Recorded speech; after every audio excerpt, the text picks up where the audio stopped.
오늘 저희가 읽은 본문의 말씀은 요한복음 6장 말씀입니다. 원래는 1절부터 15절로 오병이어 사건에 기록된 말씀인데 우리는 오늘 본문을 8절부터 13절까지만 좀 보았습니다. 아마 이 요한복음 6장에 나오는 오병이어 사건은 사복음서 전체에 나오는 사건일 뿐만이 아니라 여러분과 제가 너무나 잘 알고 있는, 사실은 더 이상 설교가 필요가 없는 말씀이 요한복음 6장에 나오는 오병이어 사건이라고 해도 과언이 아닐 것입니다. 그러나 그럼에도 불구하고 우리가 지난주 중에 있었던 저희 교회 일과 관련되어서 주시는 은혜가 있어서 이렇게 말씀을 나누면서 하나님의 뜻을 좀 찾아보는 시간을 갖도록 하겠습니다. 그럼 오병이어 사건에서 가장 중심적인 것은 이미 앞에서 나오는 내용 가운데 다른 복음서와 함께 보다 보면 예수님께 많은 사람들이 몰려옵니다. 예수님은 그들을 다 거부하기보다 그들을 다 받으시고 그들에게 말씀을 전하시고 치유하시면서 그들과 함께 시간을 보내십니다. 근데 이렇게 시간을 보내시면서 이제 때가 되었을 때 저녁이 되었고 사람들이 이제 지치고 고난하는 것을 하나님 예수님께서 보시게 되어집니다. 제자들의 권면도 있었고 또 그 필요에 따라서 그들에게 먹을 것을 줘야 되는 상황이 있었습니다. 예수님은 제자들의 권면에 따라서 그들을 보내시기보다 그들에게 먹을 것을 줄 것을 명하시고, 그리고 어린아이가 가져온 이 오병이어를 통하여서 곳에 있는 많은 사람들에게 풍성히 먹이시는, 풍성히 베푸시는 것을 우리가 한 사건으로 분명히 이해할 수 있습니다. 여러분, 본문을 제가 더 이상 설명하지 않겠지만 이런 배경적인 의미에서 함께 말씀을 생각해 볼까요? 자, 그렇다면 우리가 이렇게 한번 고민해 보셨으면 좋겠습니다. 예수님께서 제자들에게 하신 말씀이 누가복음에는 이렇게 나와 있습니다. 너희가 먹을 것을 주라 라고 말씀하십니다. 그러면 너희가 먹을 것을 주라 하실 때 예수님께서 생각하시는 그 결과는 어느 정도였을까요? 너희가 먹을 것을 주되 얼만큼 어느 정도로 주어라 라고 말씀하시는 어떤 뜻이 있었을까요? 예수님의 머릿속에는 어떤 생각이 있었을까요? 그럼 궁금하지 않으십니까? 지금 분명히 그들의 눈앞에 있는 현실은 많은 무리가 있고 그 무리가 분명히 지쳐있고 고뇌 있습니다. 누구 하나 배부른 사람이 없습니다. 빌립이 지금 말하는 바와 같이 조금씩 그들에게 나눠주기만 한다 하더라도 지금 우리 시대로 얘기하면 약 2천에서 3천만 원 정도의 돈이 필요한 것이 지금 현재의 상황입니다. 근데 사실은 지금 제자들에게 그런 돈이 없다는 것이죠. 예수님은 그들에게 너희가 먹을 것을 주라 얘기하시지만 제자들은 그만한 재정이 지금 없습니다. 또 설상 이렇게 이만한 돈이 지금 당장 있다 하더라도 지금 이곳은 빈들이고 지금 이곳은 광야입니다. 그럼 당장 이렇게 먹을 만한 그 많은 음식들을 공수해 올 수 있는 방법이 없다는 것이죠. 또 한 번 더 양보해서 지금 이들이 있는 곳이 도시가 하면 어떨까요? 어떤 한 광장에 모여서 예수님의 말씀을 듣고 기도하였다면 예수께서 주라 하실 때 제자들의 어떤 조치는 어땠을까요? 사실은 그곳이 도시였다 하더라도 장정만 5,000명, 약 2만 명의 사람들을 한 번에 먹을 수 있는 양은 그 당시에 준비되지 않았다는 것이죠. 우리 시도 마찬가지입니다. 양지 시내에서 때로 온 사람을 위해서 우리가 한 2만 명이 먹을 수 있는 어떤 그 음식을 한 번에 구할 수 있을까요?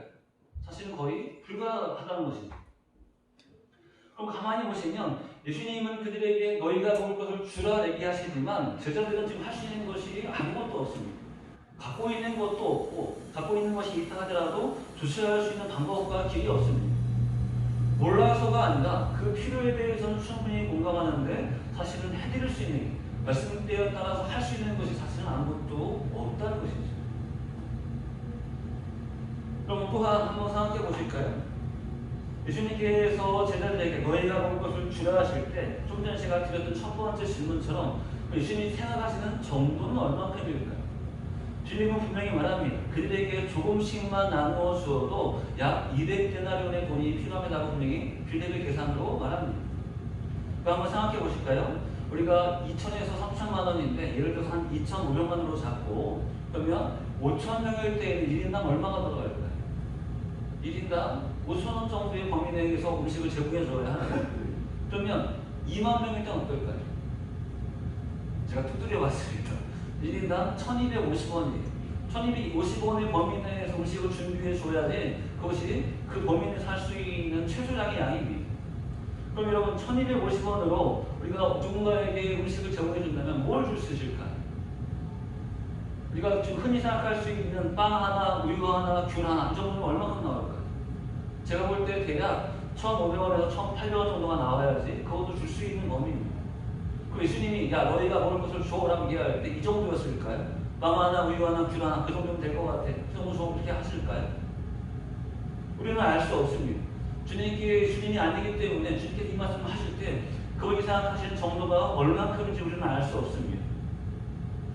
그러나 이 당시 이 말씀을 하실 때에는 잘 모르겠는데 그러나 결과적으로 보면 주님의 생각을 알 수 있다는 것이죠. 적어도 주님의 생각은 빌립이 생각했던 정도 빵 하나 우유 하나 정도의 부분이 아니라 적어도 그 가운데 있는 모든 무리들이 충분히 먹고 남을 만큼을 주시고자 하고 있다는 것이죠. 그것이 주님의 생각입니다. 그것이 주님의 계산입니다. 그곳에 있는 모든 사람들이 보리떡 5개와 물고기 2마리로 풍성히 먹었습니다. 그럼 사실은 흔히 먹을 수 없는 귀한 음식은 아닙니다. 그러나 그들이 일상 가운데 늘 먹는 음식 가운데 하나인 만큼 충분히 그들이 섭취할 만한 음식으로 볼 수 있다는 것이죠.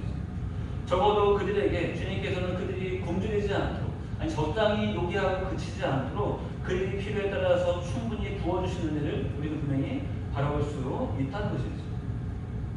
한번 이 부분 정리해 보실까요? 여러분 우리가 오병이어를 대할 때 주님께서 말씀하시는 그 상황에서 대답이 할 수 있는 것은 사실은 아무것도 없습니다. 말씀에 대한 불신도 아니고요. 본인이 어떤 그 말씀을 이해하지 못해서가 아닙니다. 충분히 공감하지만 할 수 있는 것이 사실은 없기 때문에 그렇습니다. 그리고 주님께서 말씀하실 때 그것이 어느 정도의 수준을 요구하시는지도 모릅니다. 정말 빵 하나 우유 하나인지 아니면 배가 부르도록 먹이는 것인지 절대로 이해할 수 없었습니다. 그러나 한 가지 분명한 것은 주님은 이 말씀을 그냥 심심해서 하시는 말씀이 아니라는 것이죠. 혹시 모르니까 이렇게 말씀하시는 것이 아닙니다. 아무도 주님 뜻을 다 이해할 수 없지만 주님은 분명한 뜻이 있으셨습니다. 그곳에 있는 무리들이 충분히 먹고도 남을 만큼 주시고자 하는 것이 주님의 계획이었고 주님의 뜻이었습니다. 그럼 놀랍지 않으십니까? 아무런 계산이 나오지 않지만 주의 뜻은 분명히 이렇게 서 있으신다는 것이죠. 또 두 번째 볼 수 있는 것은 예수님이 보셨던 이 충만한 풍성함에 분명한 시작이 있었다는 것이죠. 여러분 우리 5,000명 때로는 2만 명의 이 사람들이 풍성히 먹을 수 있는 바로 그 분명한 시작점이 있었습니다. 그리고 우리가 알고 있는 바와 같이 소인이 들고 나온 바로 이 오병이어가 바로 그 시작점입니다. 그럼 다른 복음서에서는 우리에게 보리떡 5개와 물고기 2마리 아니 떡 5개와 물고기 2마리가 있다라고 분명히 이렇게 표현합니다. 근데 이렇게 요한복음에서만 이 어린아이에 대해서 언급하고 있습니다. 한 아이가 있어 우리에게 이것을 가져왔다고 분명히 언급하고 있습니다. 그리고 이 오병이어는 이 5,000명 또는 2만 명이 먹는 그 양식에 비하면 마치 우리가 다른 말로 표현하면 마중물과 같이 얘기할 수 있을 것입니다. 그럼 마중물은 정말로 중요한 것이죠. 마중물은 그 양 자체는 정말 얼마 안 되는 물입니다. 전체에 필요한 양에 비하면 그 물은 있으나 마나할 정도로 별로 의미가 없는 물이라는 것이죠. 그러나 그 물이 마중물로 쓰일 때는 차원이 달라지게 된다는 것이죠. 우리가 이 마중물을 얘기할 때 가장 잘 이해할 수 있는 어떤 현실의 상황은 무엇일까요? 지금은 쓰이지 않지만 아마 어르신들은 이미 다 알고 있다시피 우리가 예전에 집에서 항상 사용하던 펌프가 아마 우리가 마중물의 가장 의미일 것입니다. 오늘 주보에 보시면 바로 그 그림이 있는데요. 여러분, 저도 이 펌프를 어렸을 때 많이 이렇게 했습니다. 초등학교 시절에 학교 다녀오면 항상 일상 가운데 하나가 항상 큰 대야에 펌프로 물을 가득 받고 그리고 그 물을 가마솥에 옮기는 것이 제가 해야 되는 주된 일 가운데 하나였습니다. 저와 저희 형이 항상 하루도 빼놓지 않고 해야 되는 일 가운데 하나였습니다. 그리고 물이 가득 채워지면 요즘같이 좀 추워질 때 저녁 때쯤에 되면 불을 지피는 것이 우리 형제들에게 주어진 좀 중요한 사명 가운데 하나였습니다. 그럼 제가 기억하는 초등학교 시절의 펌프질은 거의 날아다녔습니다. 이 펌프를 붙잡고 몸이 뜨면서 막 하면 너무너무 재밌어요. 그렇죠? 근데 사실은 지칩니다. 이만한 큰 다라에 물 하나 받으려면 적어도 30분 이상 펌프질을 해야지 거기에 넣을 수 있습니다. 근데 여러분 이 펌프를 집에서 사용할 때 가장 중요한 것은 항상 펌프 곁에 마중물이 있어야 합니다. 약 한 바가지 정도의 마중물이 있어야 합니다. 근데 흥미로운 것은 이미 아시겠지만 펌프 안에 있는 바킹이 성능이 좋을 때에는 한 바가지만 마중물을 부어도 충분히 물을 끌어올릴 수 있습니다.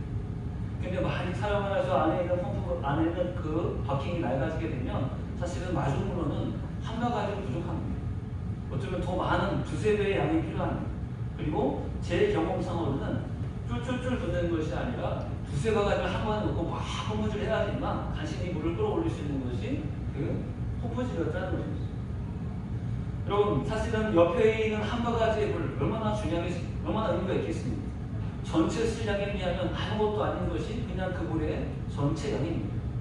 그러나 그것으로 인하여서 물이 시작되어지면 이제 내가 쓸 만큼 얼마든지 물을 끌어올릴 수 있는 가장 중요한 첫 시작이 바로 그 마중물이었다는 것이죠. 오늘 그림에서 보시다 보면 여기 그림에서도 옆에 있는 깨진 그릇에 있는 물이 있죠. 이것이 곧 마중물이라는 것이죠. 전체에 비하면 굉장히 작은 것이지만 반드시 있어야 하는 것입니다. 그럼 요즘 시대에도 펌프질을 하시는 분들은 많이 없겠지만 이 마중물의 개념은 요즘 시대도 있습니다. 지하수를 끌어올리거나 물을 이동시키는 그 모터에도 항상 마중물이 있어야 합니다. 모터 안에 물이 들어가 있어야지만 모터의 본 기능으로 물을 끌어올려서 옮길 수 있다는 것입니다. 그리고 여러분, 이 펌프질 가운데 또 한 가지 중요한 것은 반드시 겨울이 되면 펌프질이 끝난 다음에 물을 빼내야 합니다. 혹시 그것을 깜빡이해서 펌프가 얼어버리면 그 겨울에 물을 줄 수 있는 길이 더 힘들어지기 때문에 그렇습니다. 여러분, 한번 이 부분을 정리해 볼까요? 좀 전에 말씀드린 바와 같이 우리가 경험상 아는 바와 같이 마중물은 우리가 전체 써야 될 때에 비하면 별로 의미가 없습니다. 있으나 마나한 물입니다. 양 자체가 그렇습니다. 그러나 그것이 그냥 전체 쓰이는 물 가운데 일부분으로 쓰이는 것이 아니라 이제 그 밑에 있는 수많은 물들을 끌어올리는 데 필요한 원래 물대로 쓰인다면, 원래 마중물대로 쓰인다면 그 물은 정말 소중한 기능을 하는 것이 바로 이 마중물이라는 것이죠. 그럼 소년이 가지고 온 오병이어가 그렇습니다. 우리가 그 크기가 얼마인지, 그것을 먹었을 때 얼마나 배부른지 우리는 잘 알지 못합니다. 한 가지 분명한 것은 사실은 소년이 배불리 먹기에도 그렇게 충분한 양은 아니었을 것이 우리가 짐작하는 오병이어입니다. 여러분, 이 5,000명 이상 때로는 2만 명이 굶주린 것에 비하면, 그들의 필요에 비하면 이것은 사실은 있으나 마나한 양에 불과하다는 것이죠. 그러나 흥미로운 것은 주님은 이 물을, 이 오병이어를 마치 마중물과 같이 사용하십니다. 그것을 축사하시고 그것을 떼시며 그곳에 있는 모든 사람들이 먹고 남을 수 있는 바로 그 첫 시작점을 이렇게 사용하신다는 것이죠. 그럼 이것은 소년이 먼저 가져온 것이 아닙니다. 주님께서 분명히 먼저 찾으십니다. 마가복음 6장 38절 보면 이렇게 얘기하십니다. 이르시되 너희에게 떡 몇 개가 있는지 가서 보라 하시니 알아보니 이르되 떡 5개와 물고기 2마리가 있더이다 하거늘. 아멘. 주님 분명히 명하셨고, 그리고 명하심에 따라서 찾았을 때 지금 떡 5개와 물고기 2마리를 주님 앞에 가져오고 있습니다. 그리고 주님 이것을 이 모든 물을 위해서 가장 귀하게 사용하신 것을 함께 볼 수 있다는 것입니다. 그럼 한번 우리가 이 본문을 기준으로 한번 더 고민해 보실까요? 그럼 왜 꼭 이 소년의 것이어야만 했을까?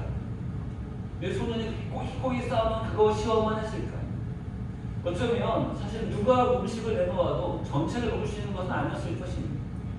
그런데 우리가 이런 생각을 해보면 어떨까요? 꼭 소년이 아니라 그 가운데 있는 어른이, 다른 사람들보다 조금 형편 나은 분이 이렇게 우리를 위해서 자신이 할 수 있는 범위에서 내놓았다면, 그랬다면 그림이 어땠을까? 그 역시 그것 자체로는 의미가 별로 없겠죠. 오병이어의 핵심은 하나님 예수님께서 축사하시고 그들을 위해서 은혜로 부어주시는 손길이 오병이어의 핵심입니다. 누가 뭘 내놨냐가 사실 중요하지 않습니다. 근데 그럼에도 불구하고 오늘 말씀에서 보시면 한 소년이 자신의 것을 내놓는 모습으로 우리가 이 말씀을 볼 수 있습니다. 그 당시에 유독히 약한 자, 작은 자, 무시당해도 별 의미가 없는 자와 같은 그 어린아이가 이것을 내놓습니다. 그리고 그 약한 자가 내놓은, 그 무시당하는 그 자가 내놓은 바로 그것이 온 우리를 먹이고 남을 수 있는 충분한 음식의 시작이 되어주고 있다는 것이죠. 그럼 하나님은 왜 이런 상황을 만드셨을까요? 그 누가 내놓아도 문제가 없는데 왜 하나님은 굳이 이 어린아이가 내놓으시는 것을 크게 쓰시고 있는 모습을 우리에게 보여주실까요? 아마 그 당시 이렇게 작은 자가 되는 헌신이 얼마나 귀하게 쓰일 수 있는지를 보여주시기 위해서가 아닐까요? 그럴 만한 사람이 내놓는 헌신이 아니라 정말 무시당해도 되는, 정말 신경 쓰지 않은 그 어린아이가 내놓았던 그 작은 것이 얼마나 귀하게 사용되는지를 보여주시기 위해서 예수님은 하나님 이런 그림을 우리에게 보여주지 않으실까요? 우리가 하나님이 아니기 때문에 잘은 모르지만 그런 이유가 분명히 있을 것입니다.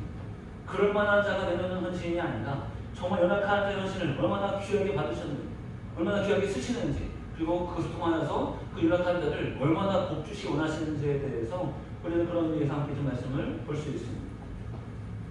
다시 이 부분 한번 정리해 볼까요? 이런 중요한 것은 아무것도 아직 모르지만 예수님은 이미 큰 그림을 알고 있으셨습니다. 아무것도 우리는 상상할 수 없지만 예수님은 그것을 이미 다 하고 있으셨습니다. 그리고 가장 중요한 그 일의 시작점을 예수님은 마중물로 대하십니다. 너희에게 무엇이 있느냐고 물어보시고 그리고 그들이 가져온 것에 대해서 예수님은 축사하십니다. 그 양에 대해서 뭐라 하지 않으십니다. 왜 이것밖에 없느냐, 이거 갖다 뭐라냐고 말씀하지 않으십니다. 어린아이가 되면 바로 그 작은 것을 축사하시고 그것을 통하여서 풍성히 베풀으시는 것을 함께 볼 수 있다는 것이죠.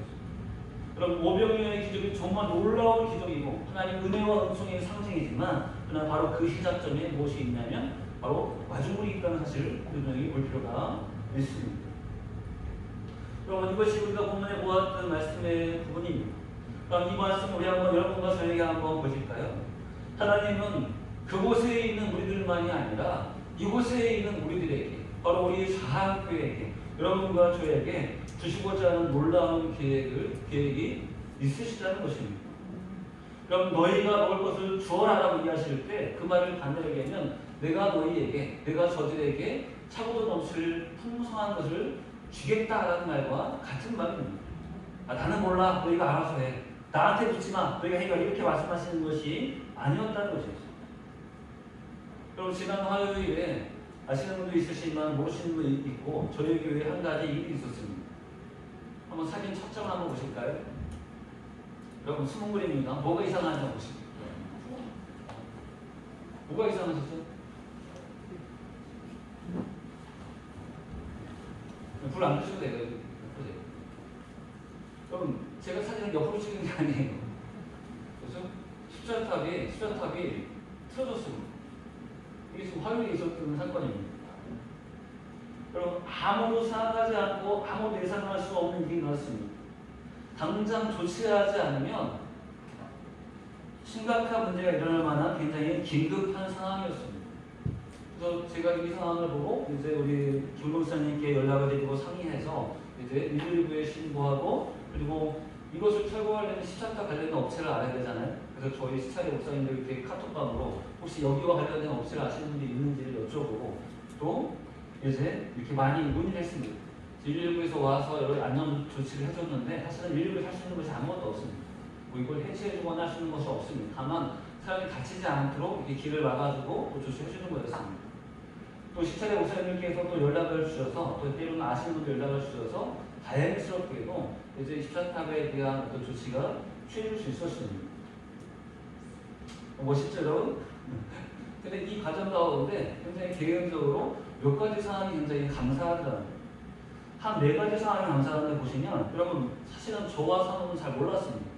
바람이 많이 부는 날이긴 했는데 이렇게 틀어졌는지 몰랐습니다.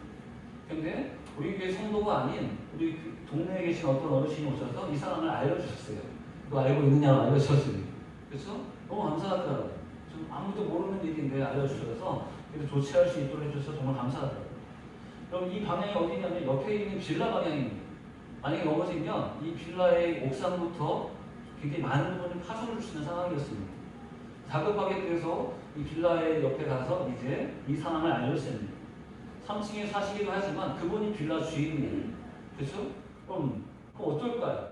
괜히 교회 때문에 피해볼 수 있는 거잖아요. 괜히 교회 때문에 내 건물이 망가질 수 있는 거잖아요. 근데 예상과 다르게 너무 잘 상황을 이해해 주시더라고요. 오히려 교회와 저를 걱정해 주시더라고요. 어떻게 하냐고 걱정해 주시더라고요. 그리고 십자탑이 철거될 때까지 다 그 상황을 지켜보시면서 신경 써 주시더라고요. 너무너무 감사하더라고요. 나 같으면 그럴 수 있을까 할 만큼 굉장히 마치 본인 집의 일처럼 여러 가지 불편함이 있었음에도 불구하고 다 상황을 이해해 주시고 또 그 상황을 다 함께 또 나눠 주시더라고요. 여러분 또한 여러분 지금 이것을 발견하실 때가 2시 반이었습니다. 업체 입장에서 보면 그 시간에 와서 이 작업을 하는 것은 그렇게 쉬운 일이 아니에요. 그렇죠? 만약에 일을 한다면 이 일은 하루짜리 일입니다.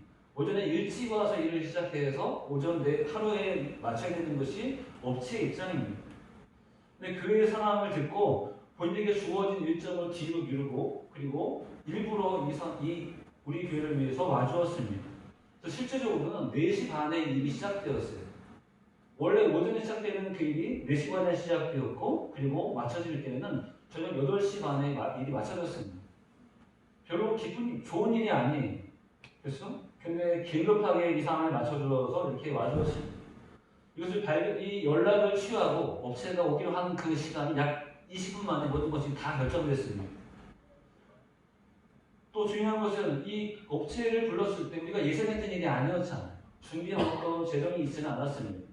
그런데 이 교회 상황을 보시고 우리 근처에 집사님께서 오셔서 이 상황을 다 보시고 이 철거비에 부족한 부분을 본인이 다 감당해 주셔서 그날 바로 이 철거비를 치를 수 있는 상황이 부랴부랴 좀 준비가 되었습니다. 그렇게 이렇게 너무나 예상하지 않은 이 일들이 이렇게 일어났다는 것이죠. 여러분 십자탑이 철거될 때 느낌이 어땠을까요? 어땠을까요? 여러분 느껴보시기 바랍니다. 한 6장 정도, 7장 정도 사진이 나올 텐데 천천히 한번 보시기 바랍니다. 천천히 한번 넘겨주세요. 자, 크레인이 왔죠? 크레인이 2대가 왔습니다. 여기 있고 좀 올라가고 있죠? 2대가 왔습니다. 자, 크레인이 와서 연결하고 있습니다. 밧줄을 묶을 수 있도록 구멍을 뚫어서 연결하고 있습니다. 여러분, 떼셨어요. 저희 교회 건물에서 수자탑이 떨어졌습니다.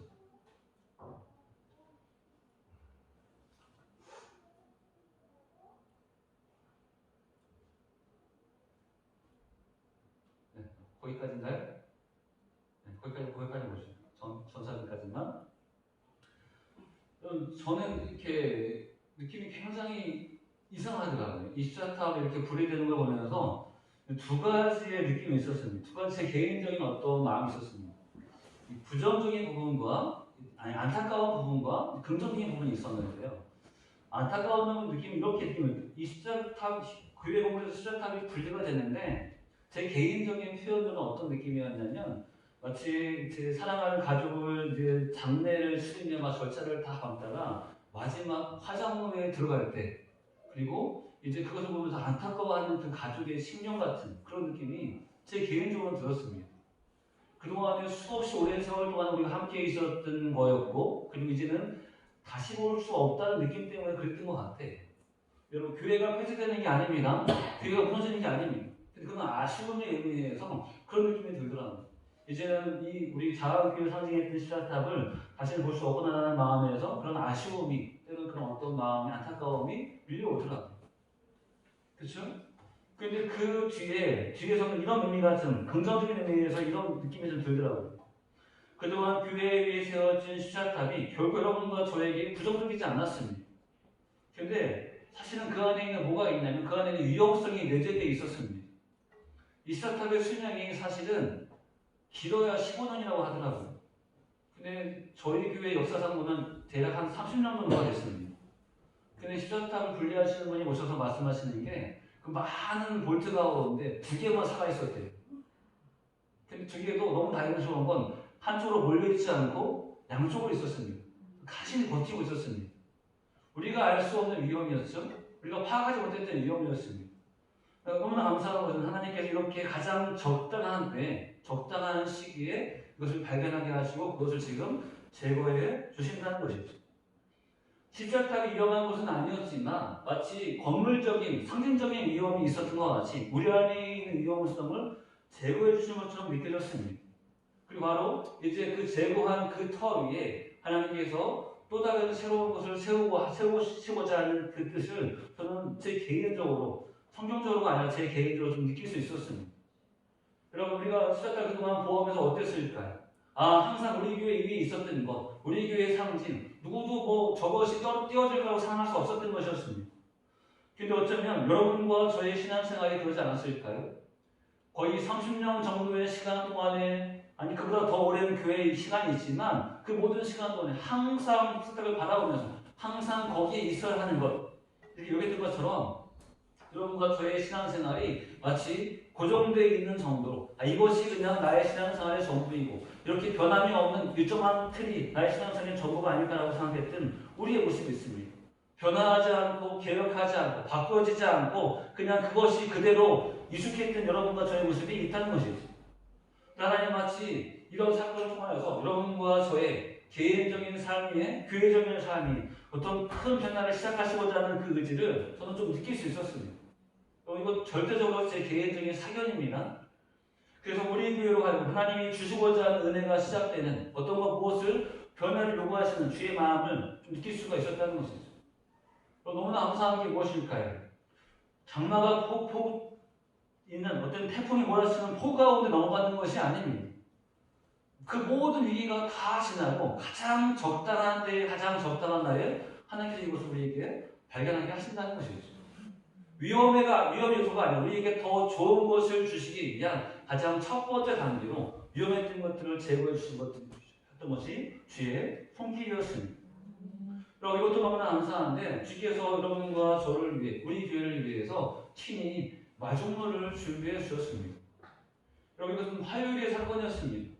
제가 수요일 날 이제 상주에 있는 친구 목사하고 이전에 이미 약속이 잡혀져 있었어요.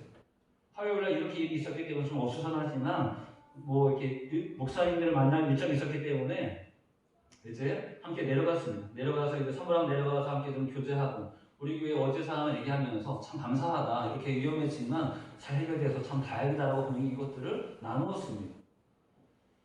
여러분 그 상주에 있는 교회는 저희 교회보다 훨씬 어렵습니다. 훨씬 시골입니다.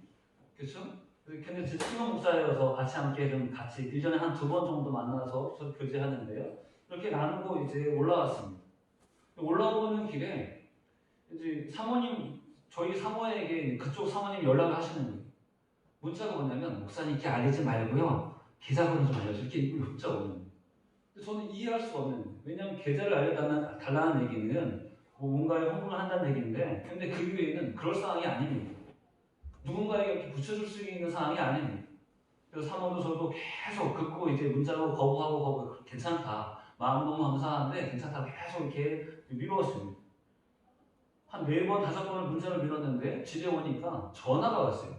사모에게 전화가 와서 이제 사모들끼리 통화를 하더라고요.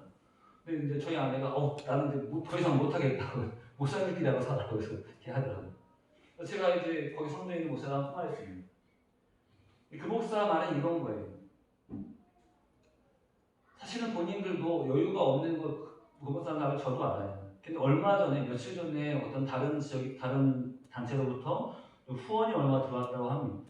그래서 그것을 좀 나누고 싶어서 본인이 이렇게 연락을 부득이 조심스럽게 한 거라고 얘기하더라고요.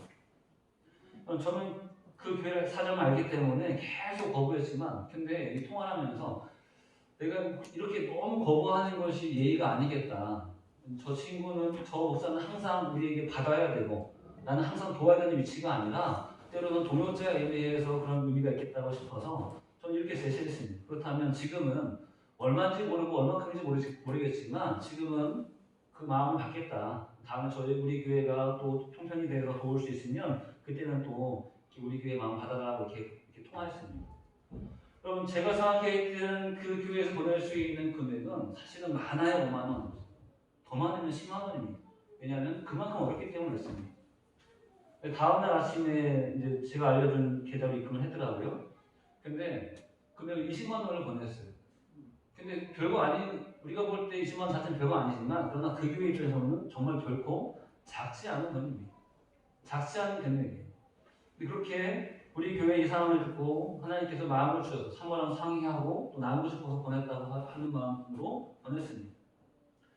근데 이제 목요일 날 다시 시아대 교회 중에 한 교회가 저희 교회에 이제 찾아오셨어요. 몇 년 전에 장원에서 개척하신 교회인데 원래 수요일 날 오겠다고 하는데 제 약속이 있어서 이제 목요일 날 오셨습니다. 그래서 오시면 제가 좀 드릴 것이 있어서 이제 오시라고 했고 함께 좀 대화를 나눴습니다. 왜냐하면 교회를 철거하는데 제일 많이 애써주시고 또 연락을 해주시는 분이 이 목사님이기 때문에 그래요. 사람께서는 대화하는 중에 갑자기 교회 봉투를 내미시는 거예요. 근데 마찬가지로 화요일날 그 소식을 듣고 함께 다니엘 기도회를 하다가 이제 목사님과 사모님 하나님께서 감동을 주셨다고 합니다. 저 저항교회를 위해서 너희가 먼저 마중물을 준비해라, 마중물을 드려라 라고 이렇게 감동을 주셨다고 합니다. 근데 그 사정을 얘기하시더라고요. 왜냐하면 저도 우리 교회가 역시 마찬가지로 그 교회에서 받을 수 있는 입장이 아니에요. 그렇죠? 개척한 지 얼마 안 되는 교회입니다. 근데 그 감동을 주셨다고 합니다. 그리고 일부러 저희에게 금액도 알려주시더라고요. 여러분, 그 감동 가운데 준비된 금액이 얼마였을까요? 여러분, 그 기초교회에서 준비한 금액이 50만 원입니다. 결코 쉽지 않은 금액이에요. 이미 교회도 목사님 너무 어렵다는 사실을 알고 있기 때문에 제가 그 교회 입장이었으면, 제가 그 사모님 입장이었으면, 목사님 입장이었으면 결정할 수 있을까라고 할 만큼 정말 쉽지 않은 금액입니다.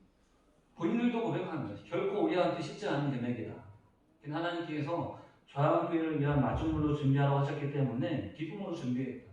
그리고 수요일날 오자 했던 이유가 그거였어요. 하나님, 마중물이니까 우리가 제일 먼저 드릴게요. 마중물이니까 우리가 제일 먼저 부을게요 라는 마음으로 모이고 싶으셨던 거예요. 제가 약속이 있어서 부득이하게 목요일날 오셨습니다. 여러분, 이 두 교회의 특징이 뭔지 아십니까? 많은 어려운 교회가 있겠지만 제가 알고 있는 교회 중에 제일 어려운 교회예요. 저희 교회가 좀 형편이 나아져서 어떤 교회를 도와야 한다면 그 가운데 빼놓을 수 없는 후보의 교회가 이 두 교회입니다.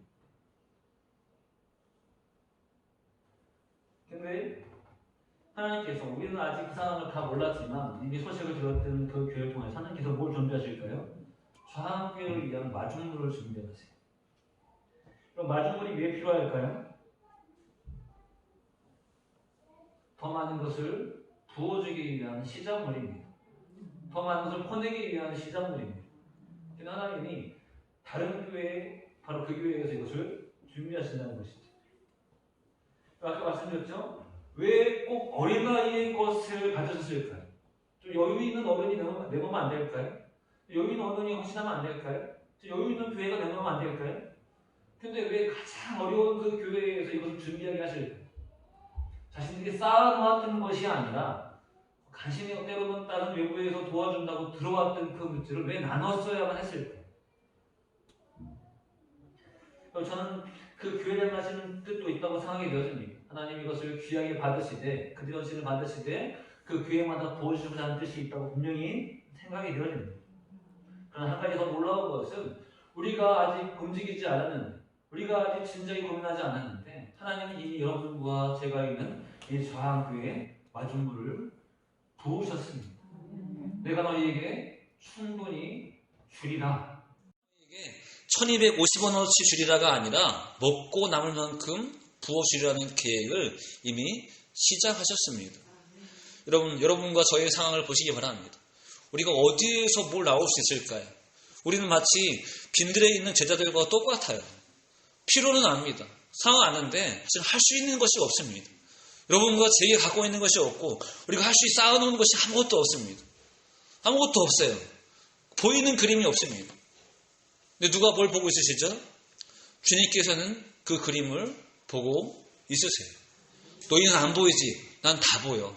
너희는 모르지? 내가 부어줄 거야라는 계획들이 다 보이고 있으시다는 것이죠. 여러분, 십자탑의 문제는 단순히 우리 교회의 상징의 문제만이 아닙니다. 교회가 허전해. 뭔가 빨리 세워야 돼. 뭔가 빨리 대책을 해야 돼. 이런만의 문제가 아니라는 것입니다. 하나님께서는 저항교회 향한 변화를 시작하셨다고 생각이 되었습니다. 여러분, 우리가 정말로 아무것도 없습니다. 아무것도 가진 것이 없습니다. 그런데 하나님은 여러분과 저에게 그동안 굳어졌던 30년 때로는 20년 동안 굳어졌던 그 일상적인 신앙생활을 바꾸기를 원하십니다. 우리 생각과 판단과 의지와 헌신과 그 모든 것들을 하나하나 바꿔가길 원하십니다. 이유가 무엇일까요? 우리에게 부어 주시기 위해서입니다. 교회를 새롭게 하고 성도를 새롭게 하고 가정을 새롭게 하여서 더 많은 하나님의 계획들을 이루시고 더 많은 뜻을 이루시기 위해서 그 일들을 진행하신다는 것이죠. 여러분, 우리는 이미 경험상 알고 있습니다. 아무리 좋은 마중물이라 하더라도, 아무리 그 안에 박힌이 좋다 하더라도 마중물을 부은 다음에 펌프질을 하지 않으면 그 물은 그냥 의미 없이 소비되고 맙니다. 그런데 그 마중물을 마저 잃어버리면 우리가 할 수 있는 것은 더 없다는 것이죠. 여러분, 여러분과 저에게 동의하지 않으시고 동의를 구하지 않으시고 주님께서 마중물을 먼저 부으셨습니다. 우리는 그저 이제 마치 예수님 말씀에 따라서 순종한 제자들처럼 우리 그냥 우리에게 있는 자리에서 열심히 여러분과 제가 할 수 있는 펌프질을 해야 합니다. 우리가 할 수 있는 것이 무엇일까를 고민하고 그것이 꼭 물질적인 헌신이 아니더라도 여러분 교회를 더욱더 사랑해 주시기 바랍니다. 교회를 더욱더 위하시기 바랍니다. 정말 예쁜 화분이 있으면 여러분 친히 사셔서 교회에다 갖다 놓으시고 또 때로는 교회에 필요가 있으면 여러분이 직접 그것들을 채워주시기 바랍니다. 물질의 문제가 아니라 마음의 문제입니다. 맛있는 차가 있으면 갖다 놓으시고 또 여러 가지 교회에 필요가 있으면 여러분들 보시는 대로 보이시는 대로 그거 하나하나를 채워가시기 바랍니다. 그리고 가능하시다면 여러분 이렇게 어린아이와 같은 힘든 교회를 통하여서 우리 교회 향한 마중물을 부으셨다면 우리도 하나님 앞에 할 수 있는 우리의 물을 이제 부을 차례입니다. 그리고 그것이 단순히 소비의 목적이 아니라 허비의 목적이 아니라 하나님 하실 일에 대한 기대의 목적이고 그리고 그 일들을 보는 그날이 여러분과 저에게 임하실 것입니다. 여러분 오병이어의 시작은 어린아이의 마중물로부터 시작되었습니다. 하나님 여러분과 저에게 마치 오병이어 같은 기적과 뜻을 우리에게 이제 보여주셨습니다. 이제 십자타 하나만의 문제가 아니라 때로는 교회의 마당과 교회 주차장의 문제 여러 가지 상황의 문제들을 이제 우리가 풀어갈 때 있어서가 아니라 주께서 시작하셨기 때문에 순종하는 마음으로 또 그것을 향하시며 나가시며 역사를 보시고 큰 교회의 역사를 함께 누리시기를 주의 이름으로 축원합니다. 기도하겠습니다. 할렐루야 감사합니다. 저를 사랑하시고 사랑하셔서 다시 한번 주께서 행하신 일을 보게 되어집니다. 예상하지 않은 준비하지 않는 일이지만 그럼에도 불구하고 주께서는 하나님의 교량한 일을 시작하시고 또 그 일들을 성취하신 것을 함께 볼 수 있도록 인도하시니 감사합니다. 하나님 우리만에 익숙해 있던 신앙생활이 아니라 우리만에 익숙해 있던 하나님의 건물이 아니라 이제 주 앞에 살아가야 될 저희들의 삶을 돌아볼 수 있도록 인도하여 주옵소서. 그러므로 우리 저항교회가 주님 말로 갖고 있는 것 없지만 아무것도 가지고 있는 준비가 없지만 그러나 주께서 부으신 이 마중물 위에 더 큰 물을 부을 수 있도록 인도하시고 주시는 참된 복과 은혜를 누릴 수 있도록 허락하여 주옵소서. 하나님 십자가 하나만의 문제가 아니라 이 일을 계기로 교회가 새로워지게 하시고 더욱더 은혜 가운데 속할 수 있는 그 시발점이 될 수 있도록 허락하여 주옵소서. 하나님 주 앞에 헌신했던 귀한 수교들도 또 주님을 사랑하는 귀한 수교들 기억하여 주셔서 저들의 작은 것이 헛되이 소비되지 아니하게 하시며 주님 나라 위에 아름답게 쓰임받을 수 있도록 축복하시고 인도하여 주옵소서. 감사드리고 영광을 가지려오며 예수님의 이름으로 기도합니다. 아멘.